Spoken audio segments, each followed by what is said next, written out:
The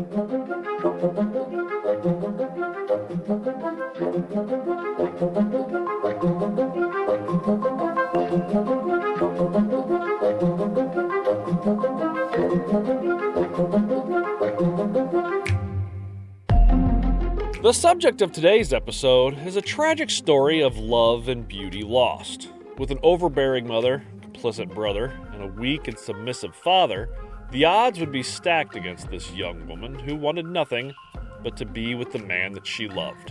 Little did she know that this simple desire, mixed with a large amount of unyielding stubbornness, would lead to years of torment and neglect, to be locked away and all but forgotten. Or so the popular story would have you believe. We'll head back to Victorian-era France and tell you the tale that's been circulating through the media and rumor mill for the past 100 years, and then, with the help of witness testimony and written documentation, we'll tell you how it's probably almost completely wrong. Le séquestré de Poitiers. Yes, get ready to cringe at all my horrible French pronunciations. Today, we give you the story of Blanche Monnier.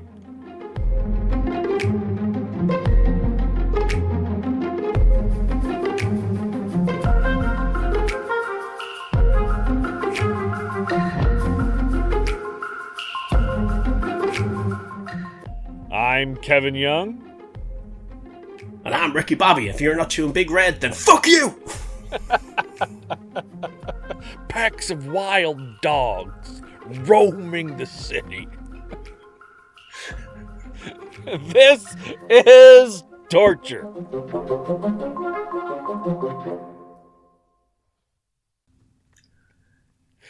Oh. The bloopers and outtakes from that fucking movie are almost as good as the rest of the movie. You can tell they they couldn't they couldn't record those ads together because they just kept laughing. That's the reason why they ended up doing just what Will. So good for it. I posed nude for Playgirl magazine. Called myself Ron Camacho. I spread my butt cheeks for Playgirl magazine. That's what I was going to say. Spread my butt cheeks. So good. So what's going on? How are you doing? How's the family? Family's all good. They're still in the shallow graves you put them in. They haven't come back as zombies. Everything is good. Oh, well, I mean, keep the shotgun ready, but... Yep. Yeah. Yep. I talked to the wife the other day. It's like I would be the so I sleep when I'm dead because I haven't been getting any sleep lately. It's like I'll sleep when I'm dead. So of course, my luck, I'd be the one to come back and not be able to sleep. Instead of grown to be yawning. That's all it is. Zombies they're not being mean. They're just tired. And people eat when they're tired. Yeah. So they catch you and they eat. They're like, I'm so sorry. All they want you to do is shoot them so they can go back to sleep. But you're running. Stop running and shoot me in the head so I can go back to sleep. Goddamn. We figured it out. We figured out why the whole monster genre. We got it down. Yeah, just give them a pillow and a bedtime story. It's the quickest way to take care of them. You just imagine just tripping a zombie and putting a blanket on them, and they're just like, yeah. They don't produce any body heat. They're dead. They're cold. Cover them up. Maybe they'll go to sleep. That's a great idea. I must remember to do that now. Yeah, no shit. Yeah, get a blanket ready for That's the movie we need to write. Come crawling out of the back garden. Yeah, I can imagine just how terrible it would be now. We'll have to base it in France and other countries so that you have a really hard time even spelling anything. We're going to the Le table. There we go. That's it. Instead of carrying around axes and guns and knives, you just carry around like sleeping bags and just throw them. Yeah. Go sleep. Go to sleep. Quickly to the camping supply store. Setting up tents everywhere. Be like, there, go. Take a nap. Oh, fucking hell. Well, Dan, how much do you know about the story of Blanche Monnier? Have you heard of it? She's the first Anne Frank, wasn't she? It's, The original, the OG. Something like that. It's all about them attic conversions. Yeah. I mean, it's a pretty famous story that a lot of people, they know the story. Question is, do they know the truth behind it? I'm going to be honest. I have to ask myself, do I know the truth behind it? Because I'm only going off stuff I read. So I've never read anything about it that I know of. So I'm here to learn. A lot of YouTube videos and blogs and all that type of shit about it. Because I read like the same 19 blogs and they all said almost exactly the same thing. So I was like, oh, well, that must be it. We'll see. Yeah. Well, Blanche Monnier was born in Poitiers, France in 1849. The only daughter and second child of Charles Émile Monnier, Dean of the University of Poitiers, and Louise Leonide Demarcani Monnier, socialite and daughter of a stockbroker. Now, Blanche's brother Marcel was born the year earlier, and by all accounts, they had a good childhood. The family was rich and important. They live in a mansion at 21 Rue de la Visitation in the wealthy 24 Rue Daily Visitation. Yep, that's what it was called, Visitation. I don't know if that Daily means Visitation. something different. Best street name ever. You can visit, but you can't stay. Yeah. Blanche was said to be happy, bubbly, beautiful girl with huge eyes, thick brown hair, and was fairly talented on the piano.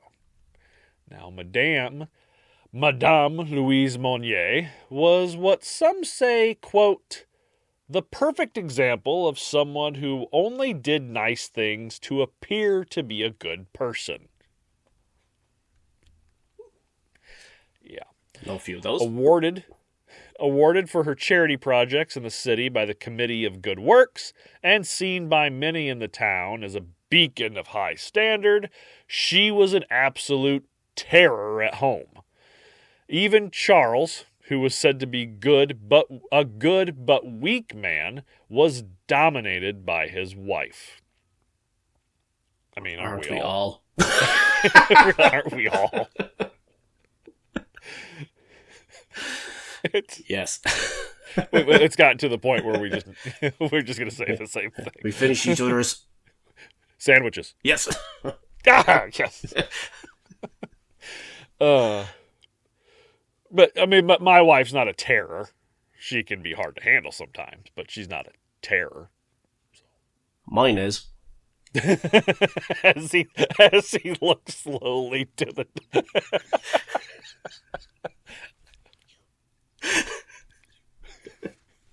Oh, fuck. That's why you gotta watch the YouTube and get all the great stuff. I said I love you very much. Yes. You're a beautiful woman.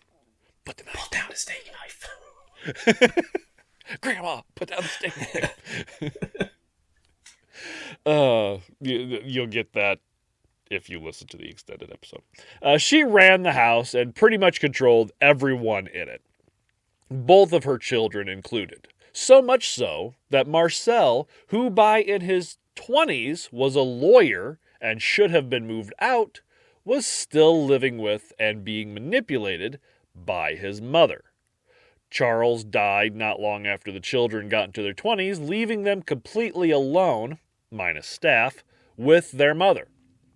And by the time Blanche was approaching 25, she was getting close to old maid status, old and unmarried. She began looking for a husband, and she ended up meeting an older lawyer. Maître Victor Calame. She fell head over heels in love for. Problem was, he wasn't rich or very successful. He was the guy in, like, the back of the Yellow Pages with the real little ad. They couldn't afford the big ad. He got the real little ad. Yes, I'm trying to. You might remember me in such cases as... So Blanche kept their relationship a secret from Louise, sneaking out at night to meet with her lover after dark. I was meant to say Lionel Hutz. Sorry. That is, yeah, Lionel Hutz is yes. Same, Phil Hartman did both, but yes, Lionel Hutz.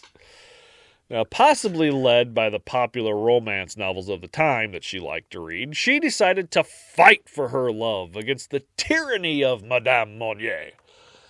Eventually, her mother found out about the relationship and decided to put a kibosh on the whole situation. She told Blanche she was to never see the man again, and the two would get into big, heated arguments, as mothers and daughters do. Anybody out there who has you are a mother or a daughter, or you live with mothers and daughters, you know, half of your existence is arguments. Yeah. My wife and daughter have been going at it for the past, let's see, she's 14, so 10 years, I guess. They've just been going at it. Since her first words. Pretty much. She's 14 going on 38. And my wife's not one to back down from a fight either, so it's like... I've even learned that Miss fucking Harry Potter fan. It's just like, all right, boys, let's go down to the basement, let them finish this out. We'll clean up when they're done. Louise forbade her daughter from ever seeing this, quote, penniless lawyer again. Blanche continued to sneak out and meet with Victor. So, one night, Louise manipulated Marcel into helping her keep the lovers separate. The two concocted a plan. When Blanche returned home from one of her secret liaisons with her man, Louise and Marcel waited at the top of the stairs of the home.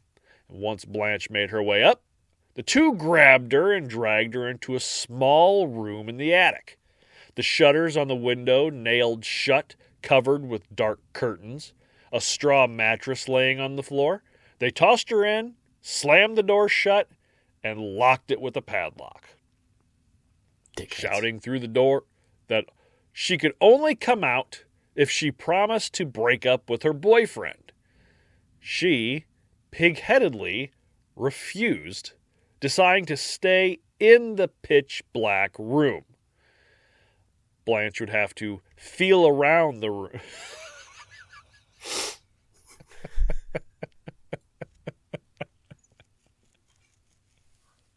For those of you listening and not watching, Dan just changed his background to, just a garlic munching surrender monkey.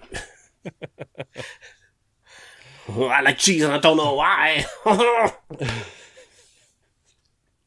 They had the last WWE pay-per-view was just in France. And they were just fucking insane. And it was one of the best crowds I've ever seen. I tell my wife, I was like, they only get this excited when they bring out the cheese. What's going on? It was for our French listeners, and I know there are a few. We have some in France. That crowd was amazing. You guys blew every American crowd out of the water. Foreign crowds always do. They're fucking amazing. For those of you who watch wrestling. Yeah. Well, it's because they never get that. It's the first time WWE's been to France in fucking like a decade. So Irish crowds tend to be the same. It's like when Slipknot played here. Yeah. They were banned from playing here for a while because of noise complaints.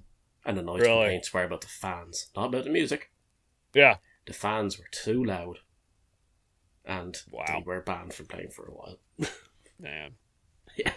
So, he said it when he came out, when Corey Taylor came out on stage, and he's like, yeah, we haven't played in a while, but it's your fault. He's like, thank you, but it's your fault. Yeah, then you got the whole crowd going, oh, well, excuse me. Yeah. Oh, champagne. Now, Blanche would have had to feel around the room to figure out where everything was, along with the bugs and mice. Her mother would not even open up the door to give her food. Instead, she would slip whatever scraps of food she could fit underneath the space in the doorway. And you can just imagine the bathroom situation. Days pat, yeah. Just drop it everywhere. The toilet going on in that room anyway. I need a bidet! Yeah. Days passed, and Madame Monnier could see that Blanche remained steadfast in her decision. Why wouldn't you just say, okay, yeah, fine, I'll break up with him. Get out, and then leave. Why? I mean, break up with him now. I was going to say something, but I'm not sure if I should. I don't know who I would offend more. At what point did you start giving a shit about who you're going to offend? Very good point. It's not like the French to, not give up. So... Like, imagine, she would be halfway through the threshold of the doors. But okay. Okay. Oui. Let's break up. Well, I see it as Blanche standing on the one side of the door going, I give up. And then the mother standing on the other side of the door going, no, I give up. Well, I give up first. No, I give up first. And then she was stuck in the room because they couldn't decide who gave up first. Just white flags. They're both just waving white flags. Obviously, Blanche had hers in her pocket because they carry them around with them so often. Yeah. They just wave from the white flags. I'm sorry, French people. You should get one for your third birthday over there, I heard. They give you a white flag and a stick. Yeah. So, Sweet 16, you just get a car with flags going down. I get you driving down the motorway. I surrender!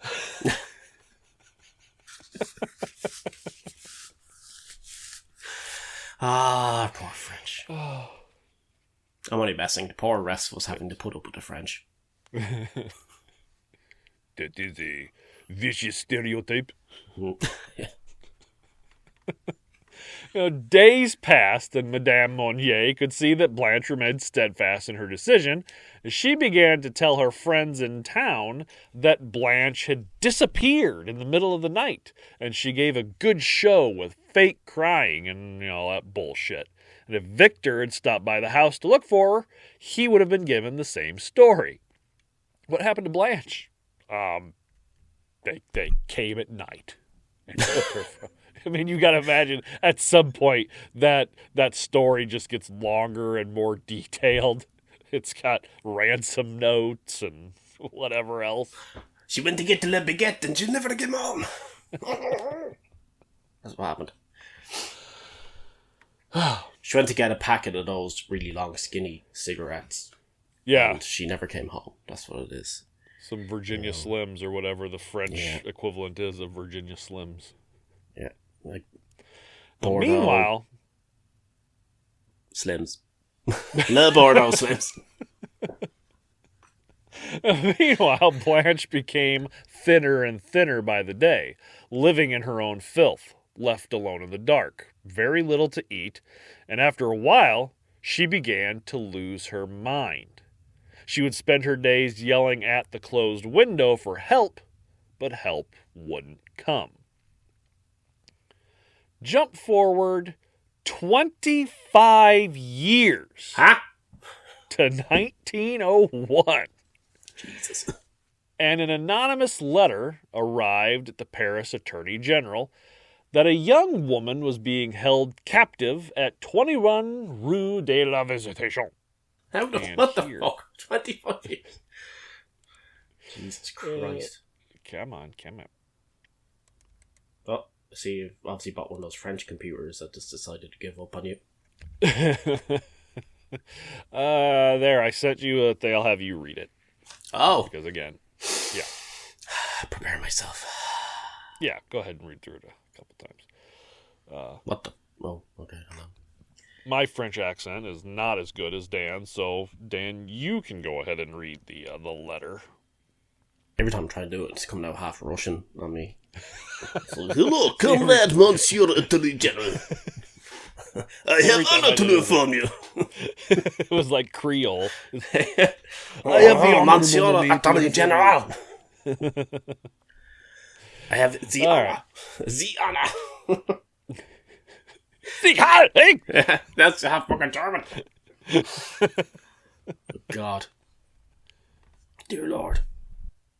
I love the way it actually says spinster. God, I can't do it. I'm put in the spot now. I can't do it. Yeah. Oh, Monsieur Attorney General.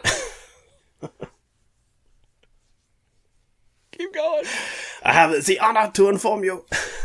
I went German. Yeah, I went German. It's supposed to have Z.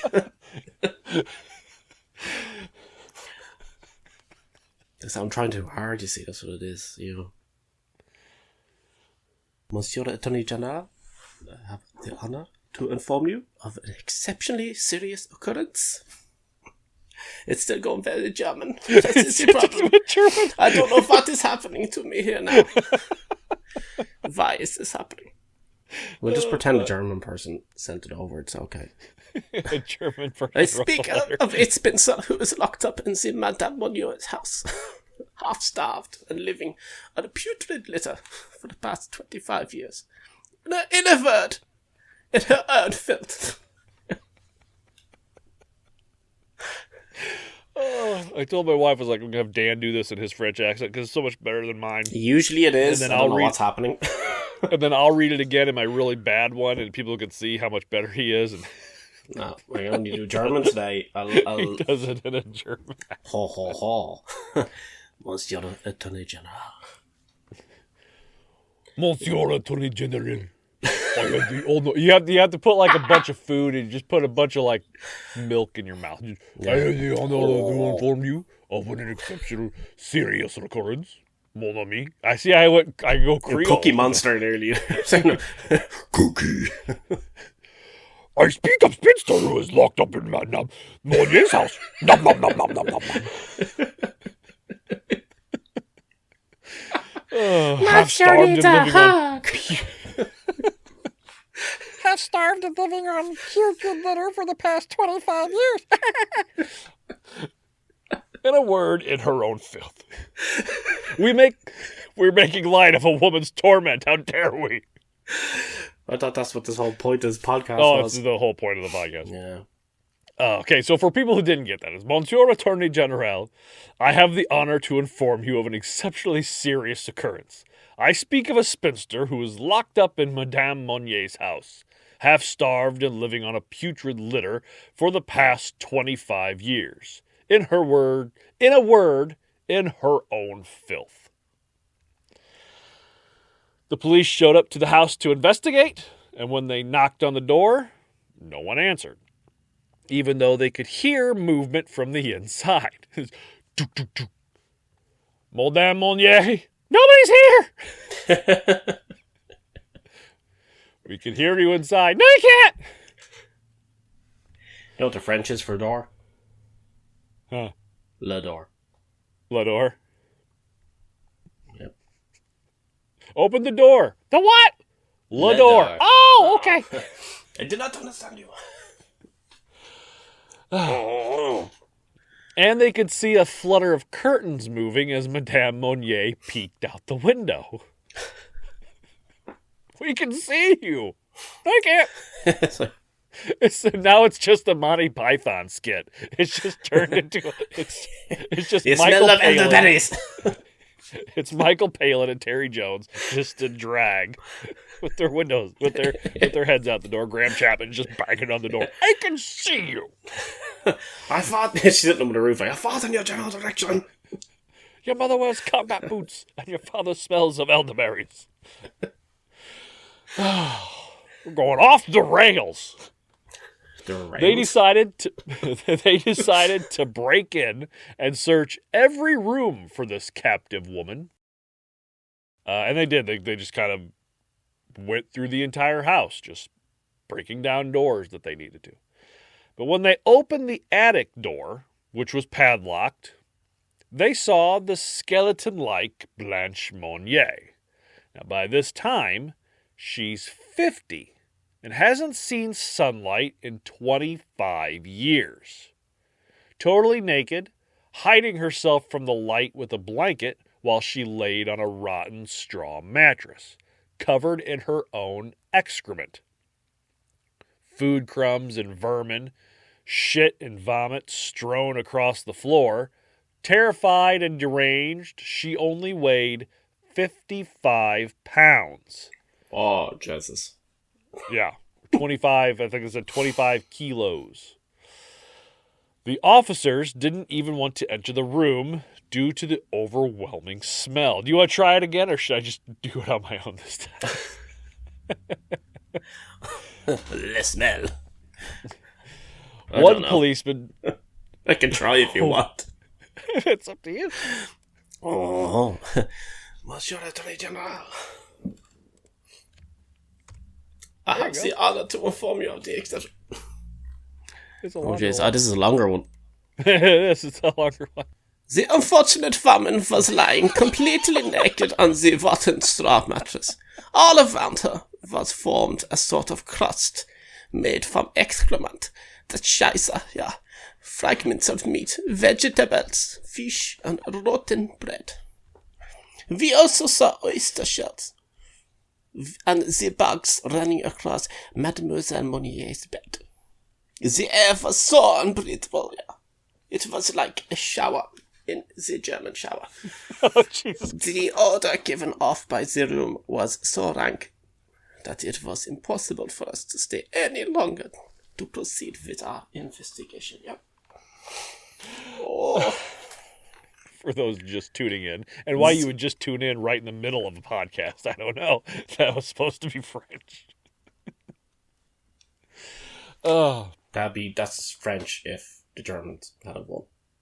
Yeah. That's what I was going for right there. Mm-hmm. Yeah. It's like that, the Man of the High Castle, that show. That's what French would sound like. Ooh. Because the Germans won. Anyway. Yeah, she was taken to the door as opposed to le door from then on. She was taken to the Hôpital Hotel Dieu, which is the hospital. And doctors thought she was going to die because she was so thin. The nurses gave her a bath, and she kept saying how lovely it was being clean and how thankful she was to be free. And it was still difficult for her to be in the sunlight because of her sensitivity. She's a vampire. I just want to go to sleep. She's sparkly.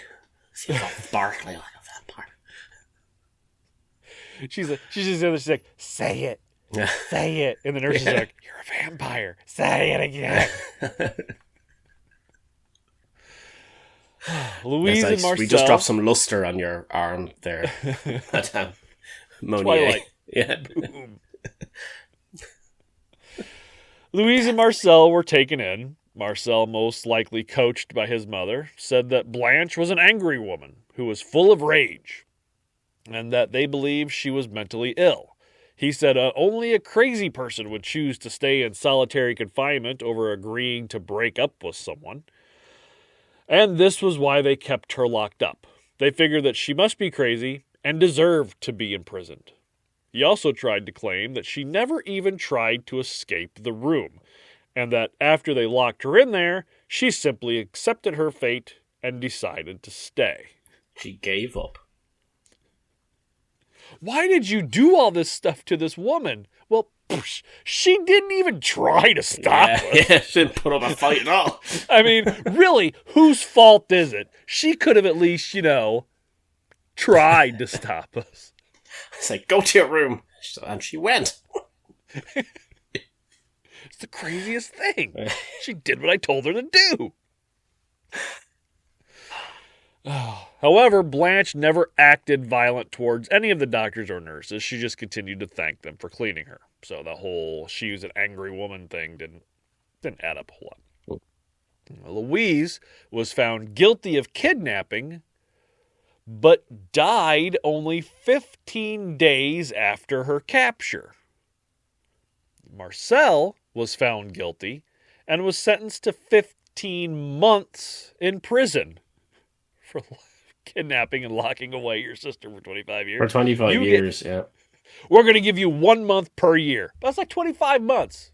All right, we'll give you 15. You did say that she wouldn't try to escape. You did say it was partially her fault. So I got you. Yeah, we read that German guy's report. He said it was okay.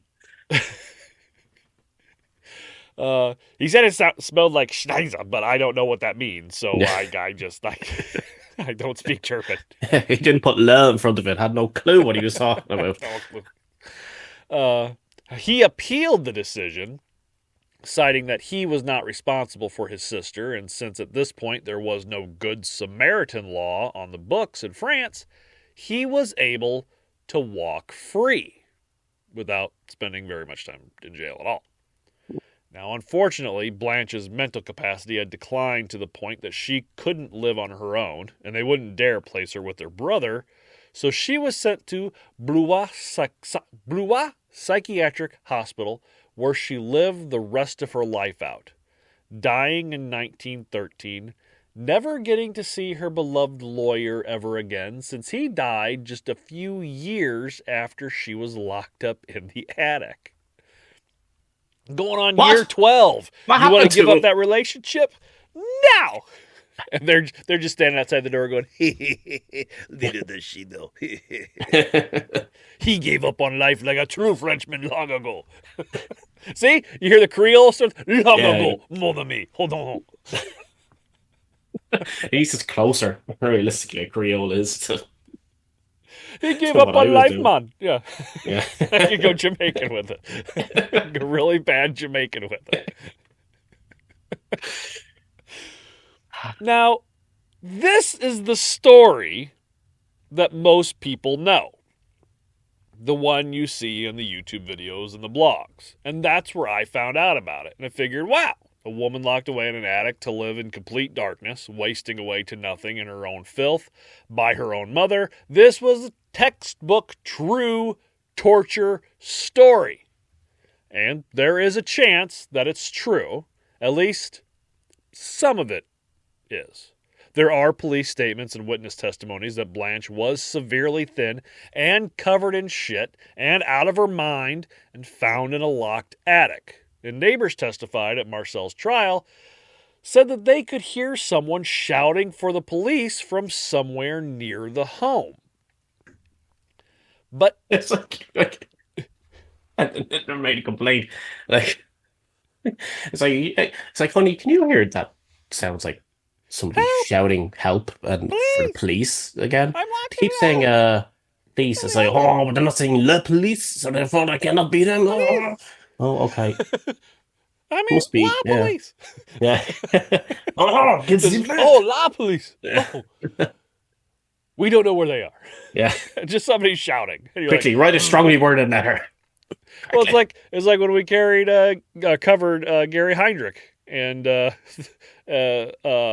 Nicole was outside screaming, "Help! He's trying to murder me!" And everybody's just like, "Yeah, that happens," and they just kept going about their day because that's the neighborhood they were in. Oh no, crazy Gary! They locked me in an attic. Yeah, there's like every house has one of those. Yeah. It's fine. Yeah, is that our captive or was it the neighbors shouting? We don't know yet. You're banging on the door of your attic. Shut up! I'm not doing anything. Grab the stale baguette and beat them over the head. I apologize. Sorry, I thought it was you. Now, I didn't want to just tell this story. You know me. You've been here long enough. I wanted to dig in a little. See what Louise and Marcel were doing. Present it through interpretive dance. Take it away, Kevin. He's been practicing this all week, folks. No better media than podcasts to do interpretive dancing. I wanted to see what Louise and Marcel were doing during those 25 years. Find out what Blanche was doing while locked away. Find something. Thank God they started that YouTube channel at around that same time and documented the whole thing. It's just Louise like, this is my makeup tutorial. Yes, you can hear my daughter screaming for help. Don't mind her. And this is how you manage to poop on the floor without getting it on your bed. Marcel's just doing an unboxing. Maybe next time I'll unbox my sister from the attic.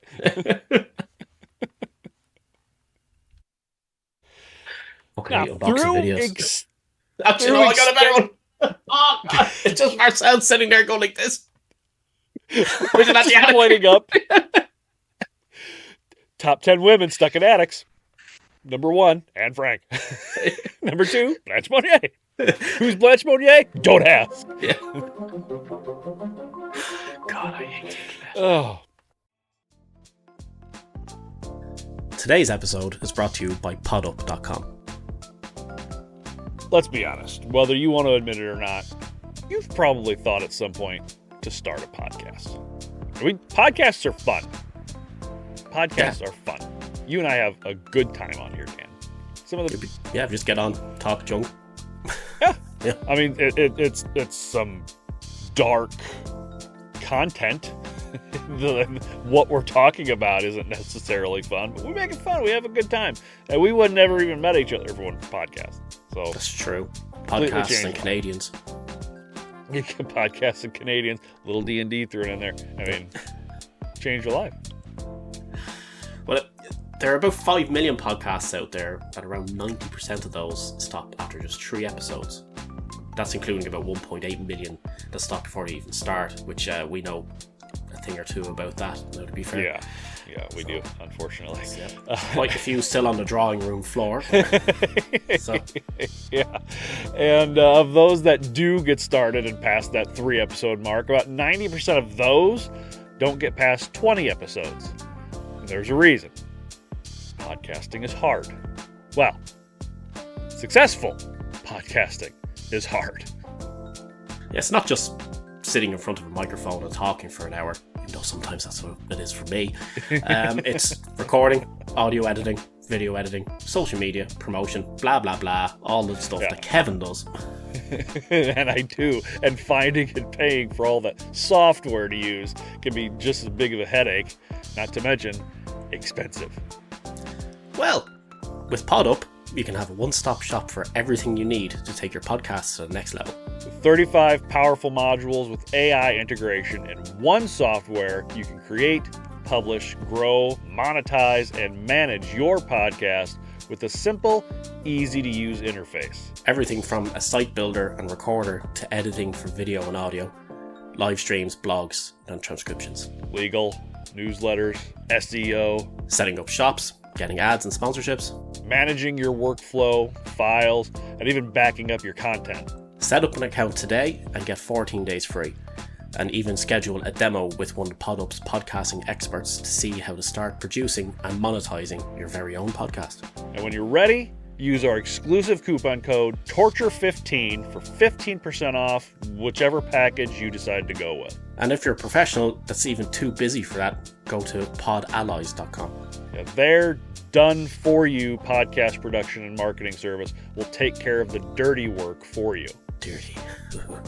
We're talking websites, social media, editing work, SEO, all done for you. So you can just focus on being the star of the show, like me, and getting on with your day, unlike Kevin, who has to do all the work. That's why everybody comes is for Dan.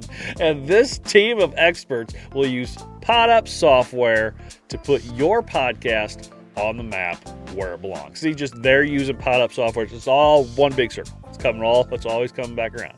Like opposite of a square. That's right. There you go.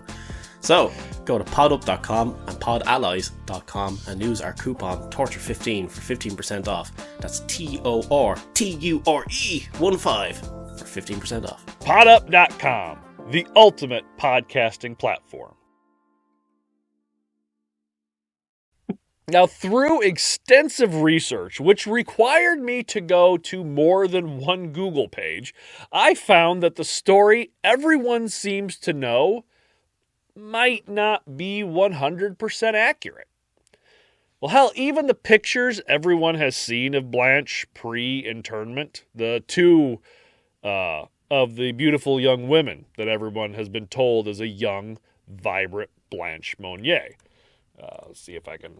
Oh, I think I know that one. It's like you're one. It looks like you're one for 16 candles or some shit. Kinda. So you got Oh, that's This not the one, one I saw. All right. well, there's more. You got this one, and so for those of you who aren't watching, uh, this one kind of taken partially from the side, a young woman looking off into the distance past the camera. This is American actor. This is an American actress named Maud Feely. She's not even French. Really? Really? And then the other one, this is probably the one you're thinking of. As the Yeah. mole. Yeah. Yeah.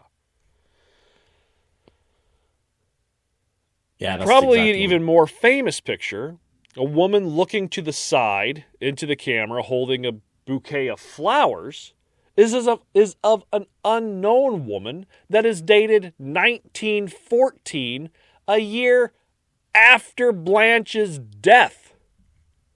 As far as we know, there is no picture of Blanche Monnier before she was locked up. Hmm. Now Yeah, I can't before see anything.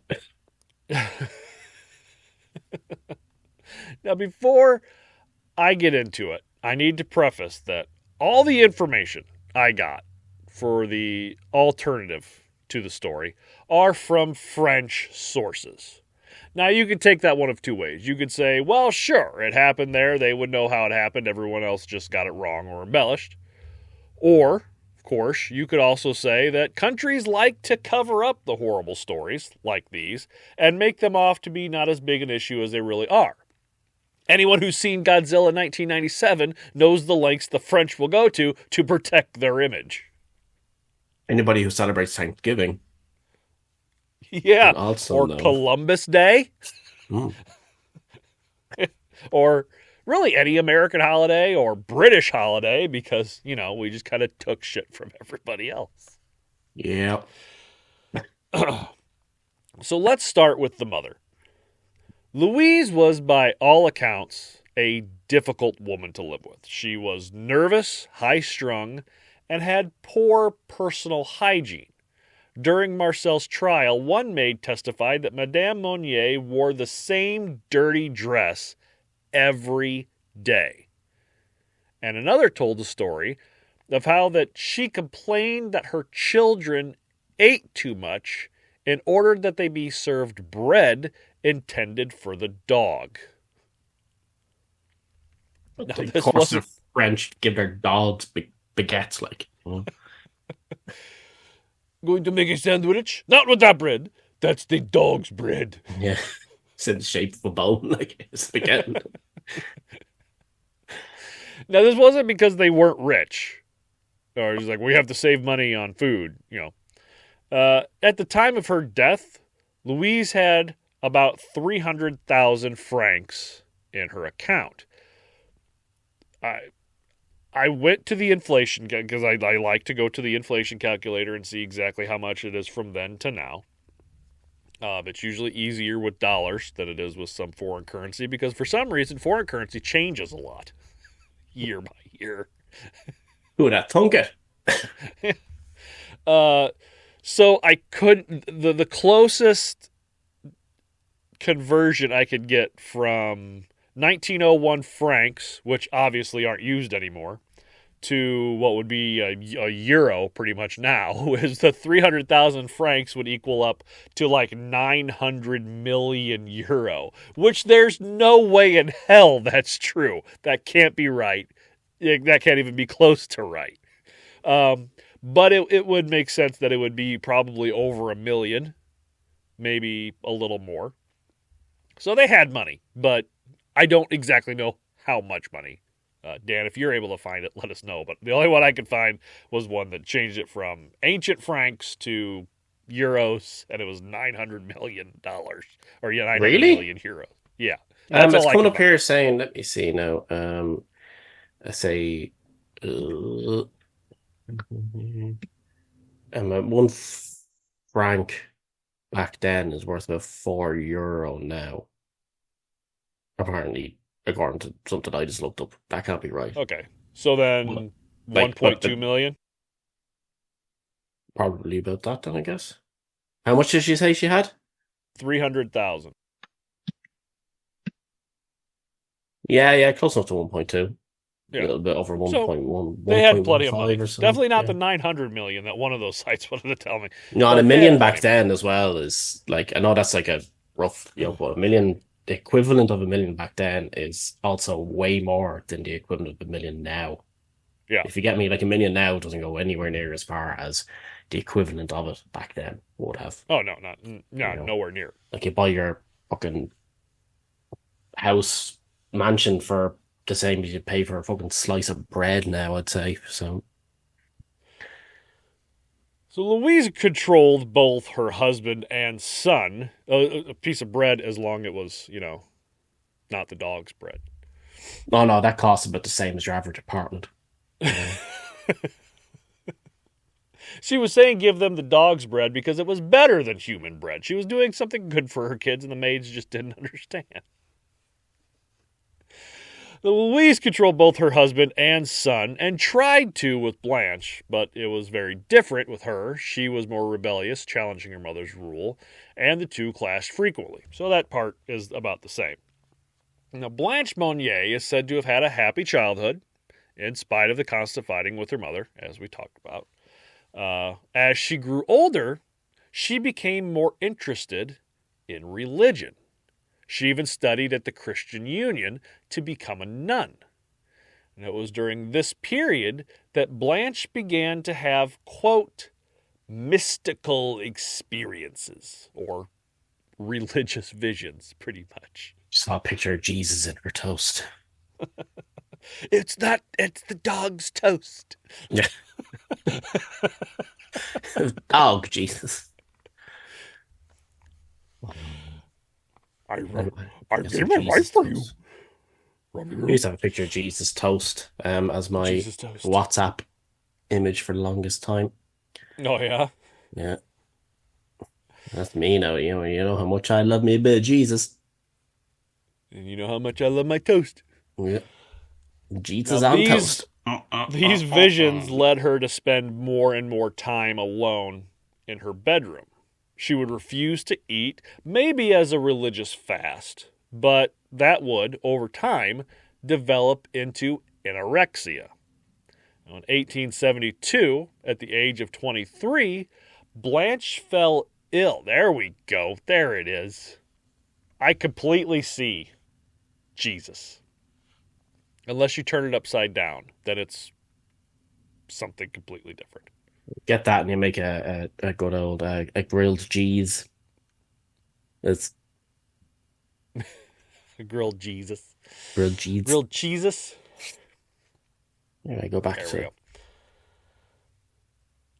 Now, at the age of 23, Blanche fell ill with a high fever, and although the illness was eventually passed, she never really got back to normal.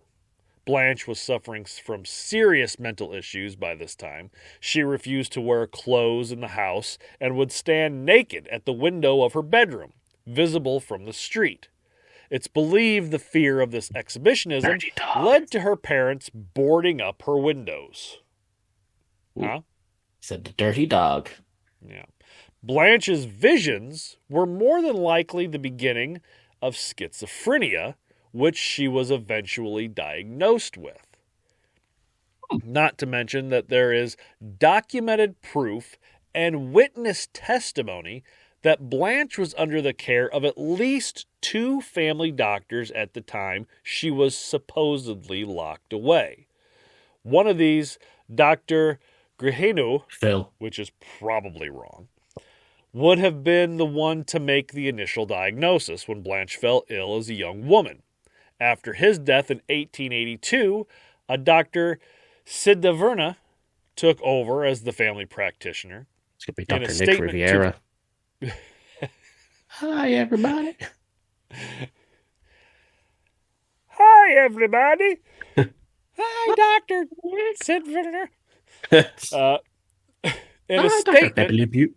It's right there. In a statement to the court, He claimed that the last time he had seen Blanche was around 1896, when she would have been 47.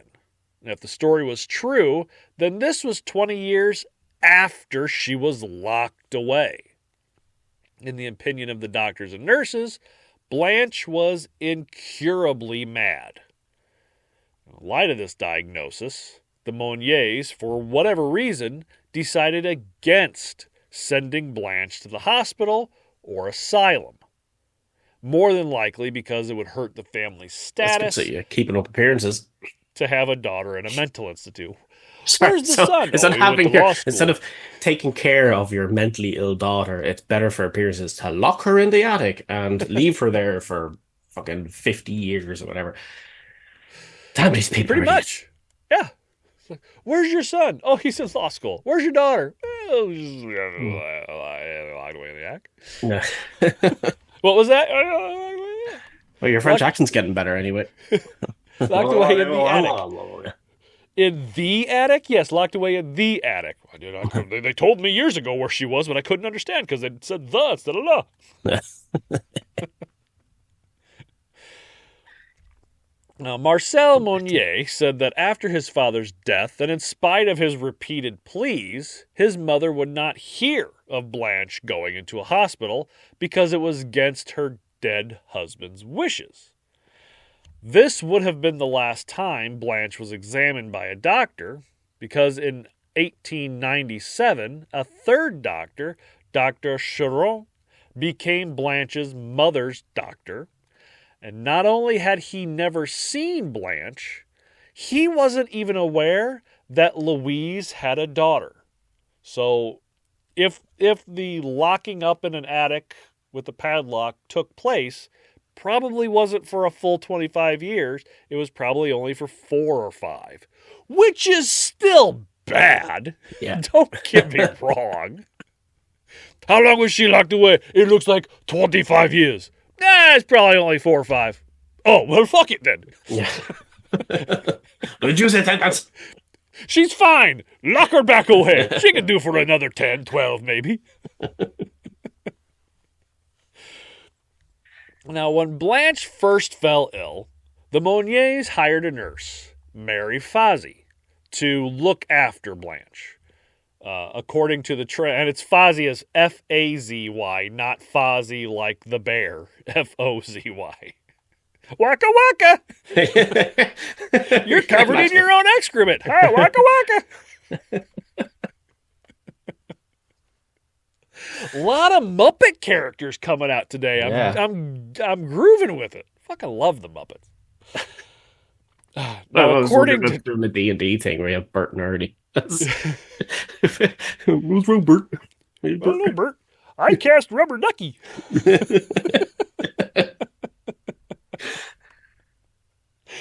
I can't do very many good accents, but I can kill some fucking Muppets. Yeah, I'm fucking shit at them.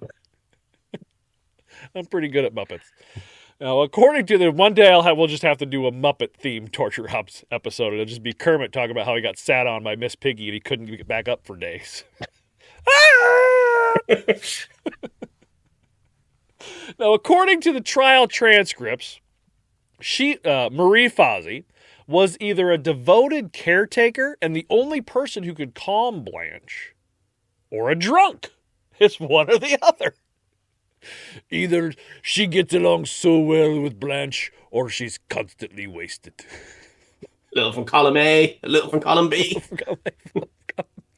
I can put up with her as long as I've had my juice. Her lips are all red from the wine. Fuzzy needs her medicine. Blanche, calm down. Mommy hasn't had her drinks yet. Either way, Marie was Blanche's companion for over 20 years, even sleeping in the same room with her. And that Blanche's condition deteriorated after Marie's death in 1896. See how it's kind of lining up? She dies 1896, and the doctor who came around in 1897 didn't even know she existed. Yeah. Maybe, Now, as far as the brother went, Marcel Monnier was seen as a respectable and responsible member of society. He studied law at the University of Poitiers, gaining a doctorate of law, then worked in local government. He was married to a Spanish woman of noble birth, and they had a daughter, Marie Dolores, who was engaged at the time of her father's arrest. Sadly, the scandal caused her fiancé to break off the engagement. Now, all three, him, his wife, and the daughter, lived opposite his mother on Rue de la Visitation, so probably not in the same house. His education, work, and family marks him out as a decent, if unremarkable man. He's a good guy. I mean... The most average human being in existence. Yeah, really. He is. It's just, a solid 5.5 out of 10. He's a guy. Yeah. Average. He's this tall. The color of his hair is this color. He's got this. He's as average as it gets. He's the guy you walk past and you go, did I just walk past somebody? He's just that unremarkable. No, it was during his... I say unremarkable, which doesn't mean he wasn't odd. It was during his trial that hidden aspects of his character were brought to light. It's always the normal ones, the seemingly normal ones, that always got the weirdest shit going on. Now, while Marcel had testaments to his intelligence and high moral standing... It turned out it was his feces all over his sister the whole time. We're gonna get to that in just a... Oh, dear Lord! While Marcel had testaments to his intelligence and high moral standings, others painted him as a weak-willed, naive, and stupid man. His inability or unwillingness to stand up to his mother was evident from his own and others' testimonies. More bizarre was the claim that he was a corporophallic, or, quote, had a marked interest in excrement. Possibly sexually. We don't know for sure, but possibly sexually.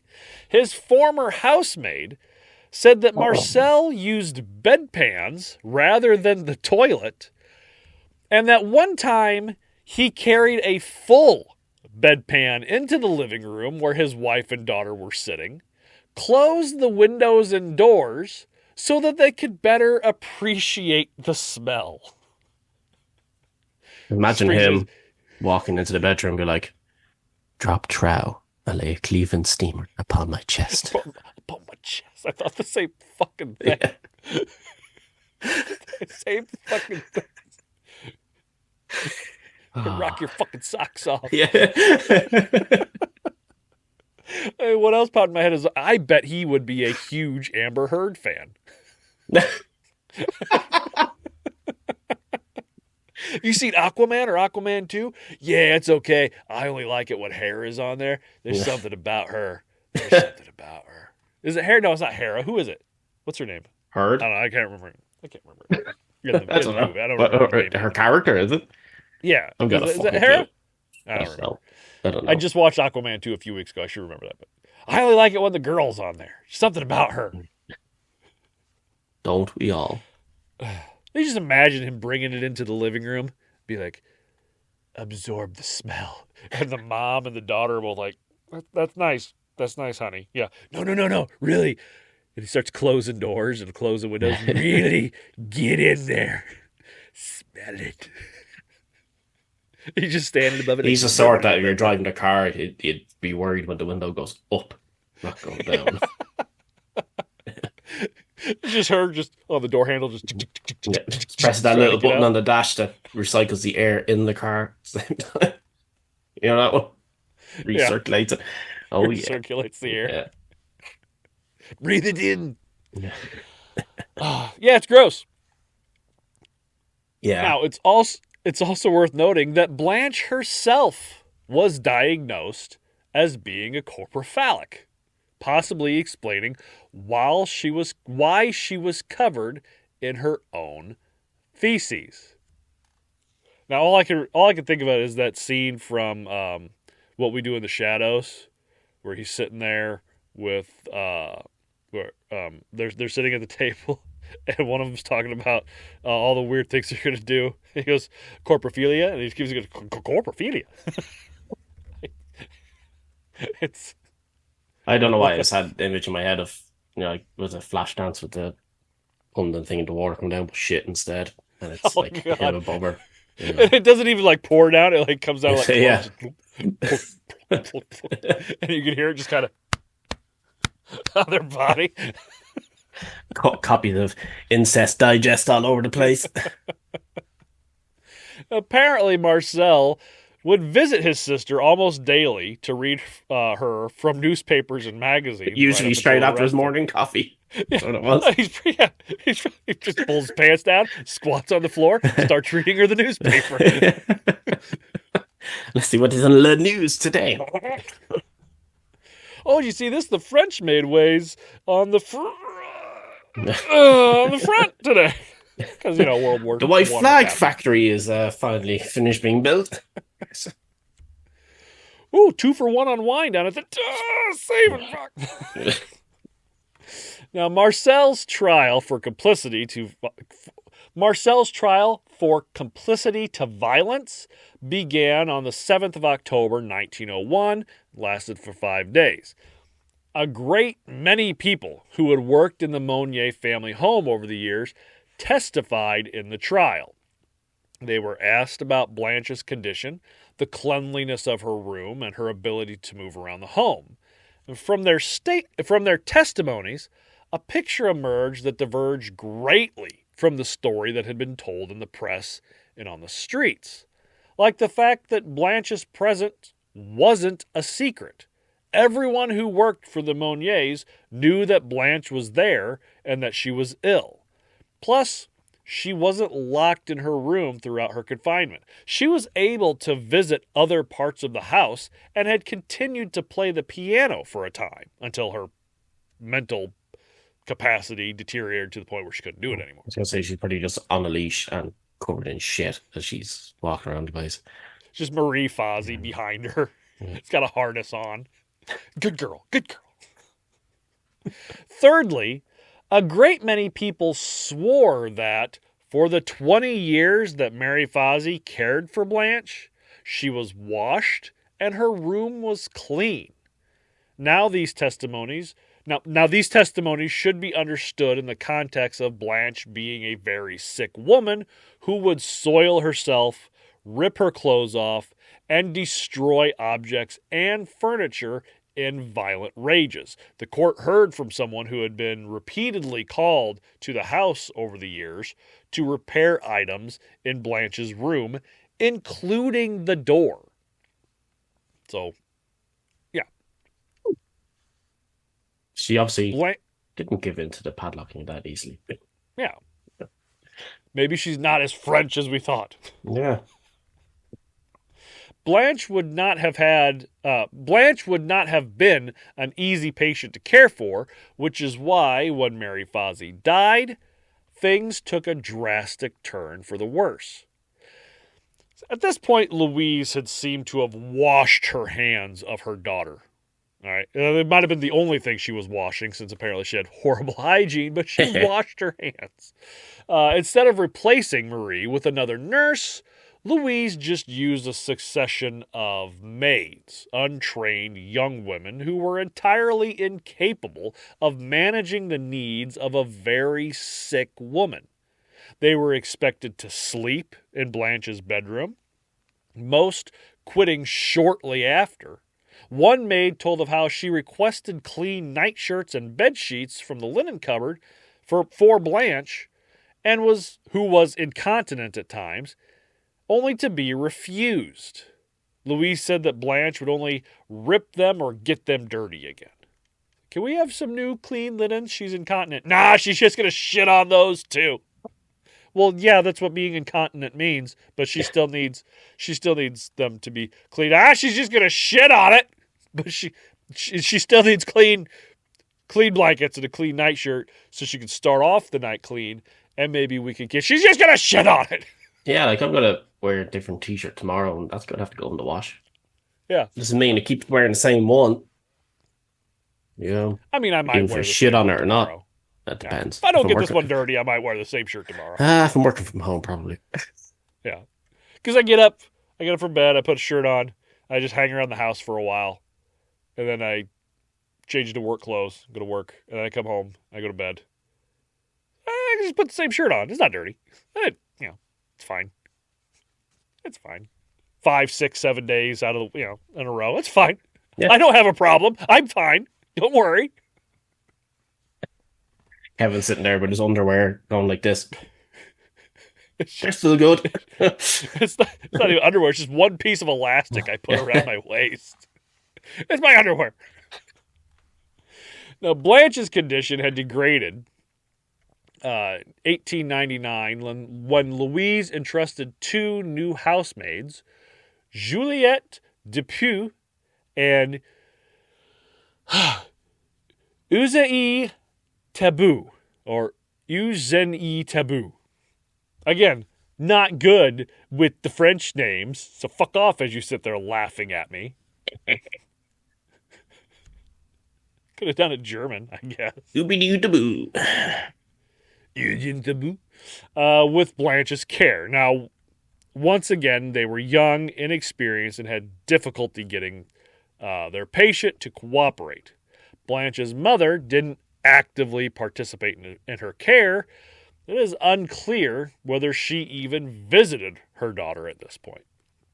Her brother, Marcel, continued to read to Blanche in her room, and he continued to petition his mother to move her to a hospital, but she refused each time, and as long as Louise was still alive, there was nothing he could do about it.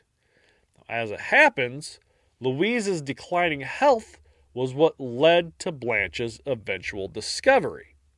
So 6 weeks before the police broke down the door to the mansion, Louise had become ill to the point where she could not give orders to her staff. And Marcel was not the head of the household type. Whether through ignorance or laziness, Blanche was not given the care she needed. She was left lying on a filthy straw mattress, covered in her own waste, rotten food, bugs, and rodents. More than likely, it was seeing her in this condition that finally compelled someone to act. That's something that it kept coming up to me when I was reading the original stories. Like, she's laying on a rotten straw mattress that they find her 25 years after she's locked up. That straw mattress isn't going to be rotten. It's going to be deteriorated to nothing. Yeah, I was saying the 25 same thing. years. If she's covered in her own shit for 25 years, she'd be dead from infection at this Yeah. stage. Like, I mean, there's no way in hell she would be able to live. Like, You have to clean yourself of that type of stuff at some point. yeah. Anyway. I do it on every other month. Yeah. So what you do is you Well, let it that's why build up until it goes hard, and then you just go, and you take it off. I'm not near this white. It's all the pancake makeup that I keep to cover all the sores. And then this long hair is just a wig to cover because of the lice. That's all nice, yeah. Yeah. It's I only wear pants the to cover my poop. 1500. It's 1500s England over in this house, just so you know. Yeah. We're trying to colonize the neighbor's house. Give them a bit of pitch capping there. That might help. That's right. Put them in their place. Now, though it is still uncertain who, it is probably that one of these new housemaids told a soldier boyfriend about Blanche, and he wrote the anonymous letter alerting the authorities. Marcel was found guilty and sentenced to 15 months in prison, but immediately appealed the verdict. His lawyers argued that as legal guardian and owner of the house, it was Louise who was responsible for Blanche's condition, not Marcel, and that he was not required under law to intervene. The appeal was successful. Marcel was freed in November of the same year. I'm sorry, but he was not legally required to intervene. So therefore, then he's not held as much. Like, that's... Well, there's no, at the time, there's no good Samaritan law. So technically it's like, well, you didn't do anything, but it's not your responsibility to do anything, so we can't put you in prison. Nowadays... Oh, no, but I just think it's really funny. It's, I can just imagine the judge sitting there and be like, yeah, so you're still a prick. You know? You fucking asshole. Get out of my car. Well, it's like you're living there with like a killer pedophile or something. He's bringing all these kids in and killing them, and you're just sitting back like eating French fries. Like, that's a shame. Yeah. You could have stopped it. That wasn't my job. I mean, it's not my place. He does what he wants to do. Well, I mean, he stays out of my business. I stay out of his. And that's it. The game was on. Leave Crazy Bob up to whatever Crazy Bob wants to do. Oh, Dimple Dick Bob. Now, God, I haven't thought of Dimple Dick Bob in a long time. And my life's been fine. Now, Marcel then sold various properties he had inherited from his mother and moved away to the coast. Blanche remained in the psychiatric hospital in Blois for the rest of her life. Though well cared for, she continued to suffer from mental illness that had troubled her throughout her adult life. Both Blanche and Marcel died in 1913.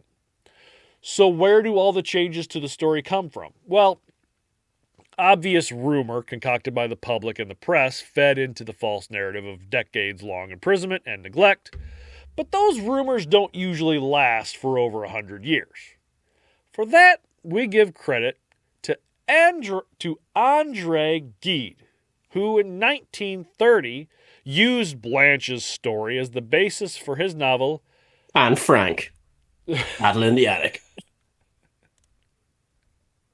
Le Sickest Way to Poitiers. The Sickest Way to Poitiers. Or The Sequestered Poitiers. Oh. In his book, a young woman is held captive by her mother because of a love affair that the family did not approve of. It's just one of those where the story was more compelling than the truth. The truth, yeah. And that's what everybody went with. It happened. Just like the moon landing and the Titanic. That's right. So the moon landing is fake, but Stanley Kubrick wanted it to be as authentic as possible, so he demanded that they film on location. Yeah. Okay.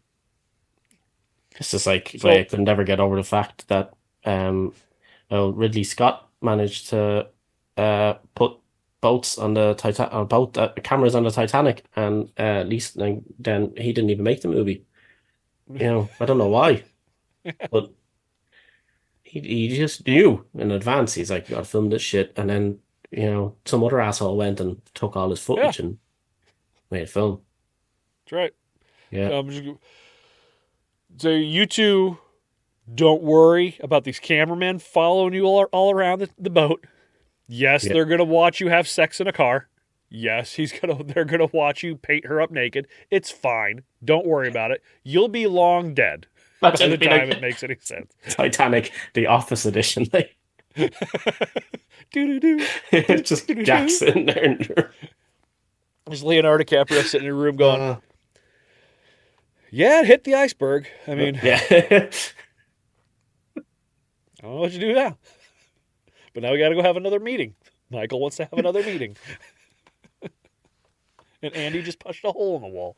Yeah, I was going to say, John Krasinski's sitting there changing the compass around so you end up going the wrong direction. That's what it was. Dwight takes his compass out. It's encased in Jell-O. Yeah. Oh, did you see? He went. Rainn Wilson went to a hotel and was staying. I can't remember where it was at. It was foreign. I remember that part. But he was staying in a hotel, and he ordered room service. And when the room service got there, his fork and knife were encased in Jell-O. It's like, that is fucking great. He took a picture of it and shared it on media. He's like, look at this shit. It would have been great to have snuck into his room and changed all the clocks forward like 6 hours. Yeah. That'd be fucking brilliant. Oh. They made him think that everybody in the hotel was a vampire. And the chances are Blanche Monnier wasn't trapped in a dark room by her mother for 25 years, but was probably just a mentally ill woman that was neglected by her own mother and kept out of the public view in order to save her own social status. So take it for what you believe, whatever you want. The story's over 100 years old. So if you want to believe that these people locked her away for 25 years, it's really not doing anybody any harm. But there's a good chance that you're just wrong. So. Yeah. It's older than The Hobbit. Just barely. Dan, you got a pop culture? Aside from The Diary of Anne Frank, no. No. That was the sequel, I hear. Those are two different things. They just changed the filming location to Holland instead. Moved on over to Amsterdam because they couldn't pronounce any of the French words. They thought the Dutch would be easier. How wrong they were. But film it all in Germany because that's the only accent he can do. Heard that second Fast and Furious was inspired by this. Oh, really? Yeah. Because of the shit? Is that what? 'Cause of the shit? All the Twilights? Because of the shit? And because of the sparkly vampires. And the sparkly vampires. All right. Well, thank you to our patrons, Willoquin, Fowler, and Nevin. If you would like to be a patron, go to patreon.com/torturepod. Sign up. I believe still get a free week of the Cult Leader tier just to try it out. You can email us, torturepod@gmail.com. Go to Instagram or TikTok @torturepod. Yeah, we're on Twitter. X. But I don't really go on there. Rate and review us, Apple, Good Pods, Podchaser. There's a whole bunch of them you could actually review on. You just kind of got to look around. But going on and reviewing and rating helps us out more than you could fucking know. It really does. So if you hear podcasters tell you about how they need you to rate and review, it really helps, especially on things like Apple. Yeah, like and subscribe. Spotify. Like and subscribe. Click that bell icon, folks. And every time, like we say, if you're going to give us a 1-star review, tell us why. Don't be a dick. I really want to know why. Don't be a dick. Really want to know. I was looking at some guitar equipment I was thinking about buying, and loads of really good reviews, and one single 1-star review. And it's the only one that hadn't got anything written up on it. It's like, why? Like, you know what I mean? Like, I don't like, if you give it 5 stars, then I don't need your explanation. Realistically, underneath to say, hey, I love this because blah, blah, blah, blah, blah. It's like, look, you gave it 5 stars. You obviously loved the damn thing. Or somebody turn around saying, giving it 4 stars out of 5. And then turn around saying, it's amazing. It's the greatest thing I've ever used in my life. But it took an extra day to get here. So therefore, you're giving it a bad product review. It's not their fault. So, yeah, but these 1-star people that then say nothing, for shame. They're just doing it to fuck with people. That's all they do. They just go on place, review, just do 1 stars, and then it's just like, just to fuck with. If you do that, then I have a 1-star review for you too. There you go. He's holding up his middle finger for those of you who can't see. Hey, I will accept any form of criticism that comes our way for 1-star reviews as long as the actual statement is made. Well, if you're just doing that shit, then, how can we learn? How can we adapt? How can we overcome? We can't comment on it, and we can't make fun of you for leaving it if you don't leave it. So, yes, exactly. Because that's what's going to happen. Go watch us on our YouTube, youtube.com/torturepod. You can help support us. Again, patreon.com/torturepod. You go donate to our link trees, which are on our socials. Buymeacoffee.com/torturepod. You can buy us a pizza. But I think the best way, really, to help us out is to go to redbubble.com/people/torturepod and buy some of the merch. Merch.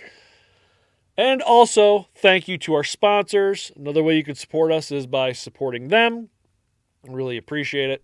I know it might have been a shock to the system to some people that were listening, and all of a sudden there's more ads than normal. But hey, we finally made it into that tier, and god damn it, we're going to fucking use it. Yes, Thank you for all of your support and assistance getting into said tier. Yes, means the world to us. You guys don't even fucking know. Yeah, I can buy more wine gums now.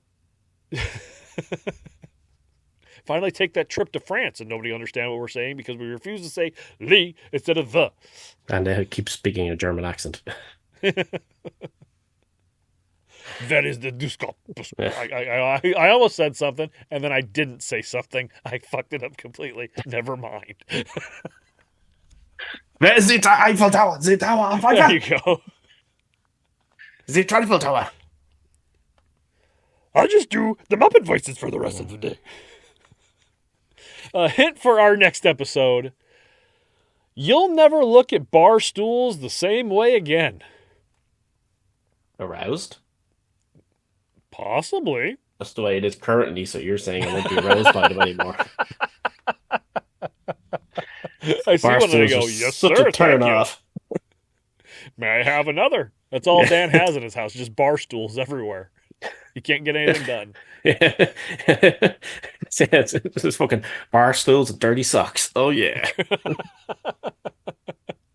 That's the name of my album. Oh, fuck. Dan, any words of wisdom? Yeah, so this has a little tiny bit of a story to it in some ways, which isn't really in any way interesting, I'm sure. But we watched Shogun there. Yes. And it's amazing. It is. It's really, really just fucking amazing. So I feel all cultured now because like I also have some Japanese beer, and I didn't get Japanese beer because of that. I'm a big massive fan of Asahi anyway. But I was drinking some Asahi, I ate some noodles and all that stuff since, and I felt really cultured. So my word of wisdom comes from a Japanese word of wisdom thing. I thought it was very appropriate then because, next thing I'll be wearing sandals and all sorts of shit. I'll be subscribing to Crunchyroll. So I already have a Crunchyroll subscription. So. Yeah. Damn straight I do. So yeah, this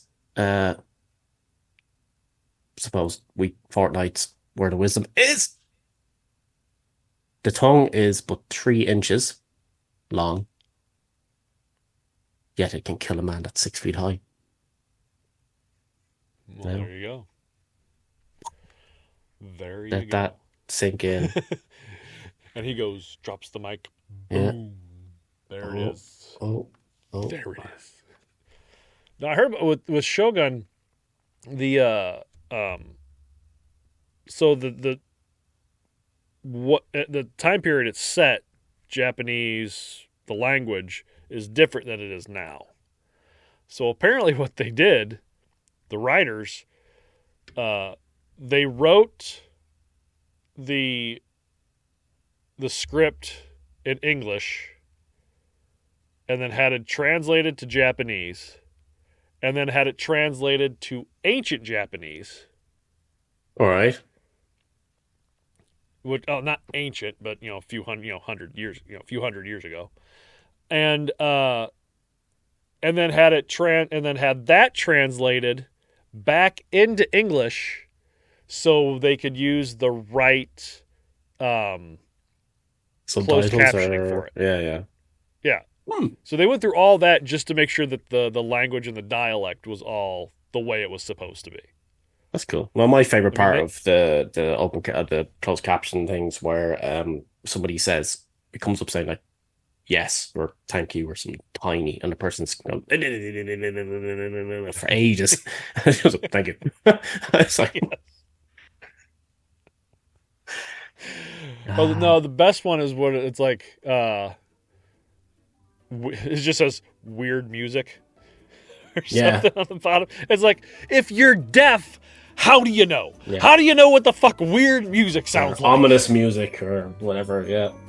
It's like rainfall pattering on a tin roof. It's like, I wish I knew what that sounded like. I just kept spending the whole time. Sorry, what? It just says Uptown Funk by Bruno Mars playing in the background. It's like, they don't know what that is. They're deaf. They can't hear. Or anything by Taylor Swift. It's like, thank God I'm deaf. Thank God. Thank God. Tay is a subscriber and she's a big fan.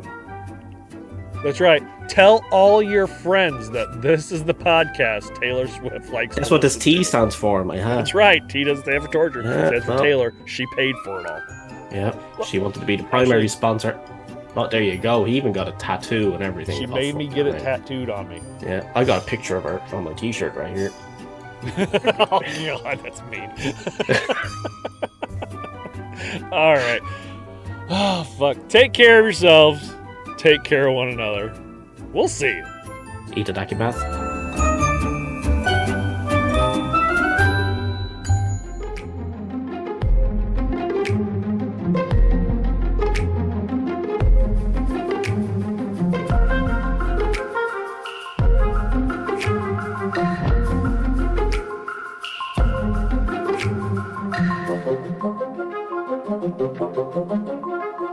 Thank you.